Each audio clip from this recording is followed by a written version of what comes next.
রিমি আর সুমি গেছে গ্রামের বাড়িতে। গ্রামে শীত পড়েছে বেশ। এক রাতে দিদার কাছে গল্প শোনার বায়না ধরল ওরা। দিদা বললেন, ঠিক আছে, আজ রাতে তোদের গল্প শোনাবো। রিমি আর সুমি তো বেজায় খুশি। ওরা রাতের খাবার শেষ করে গায়ে কম্বল জড়িয়ে বসলো।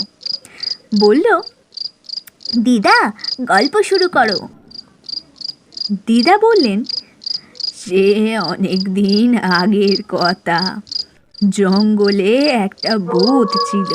সে ছিল বেজায় পেটু। কোনো খাবারের গন্ধ পেত, খেয়ে নিত। একদিনের কথা বলি, শোন। ভূতটা গ্রামে ঘুরে বেড়াচ্ছে।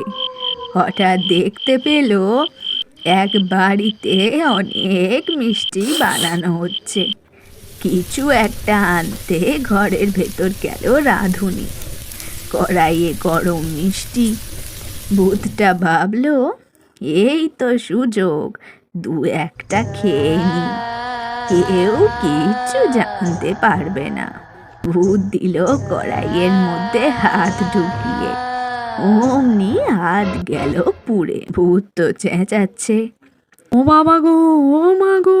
তখনই রাঁধুনি ঘরের মধ্যে এলো। রাঁধুনির ডাকে গ্রামের লোকেরা জড়ো হয়ে ভূতকে তাড়িয়ে দিল গ্রাম থেকে। আর পর থেকে ওই পেটুক ভূতকে আর গ্রামে দেখাই যায়নি। বেচারা ভূতের জন্য রিমিসুমির মায়াই হলো। সে রাতে দরজার বাইরে দুটো মিষ্টি রেখে এলো ওরা। ভুল করেও যদি ভূতটা এদিকে আসে, মিষ্টি পেলে নিশ্চয়ই খুশি হবে। পরদিন খুব ভোরে উঠেই দরজার বাইরে ছুটে গেল দু বোনে। গিয়ে দেখে মিষ্টির চারপাশে পিল পিল করছে হাজারো পিঁপড়ে। বেচারা পেটুক ভূত কি সত্যিই হারিয়ে গেল?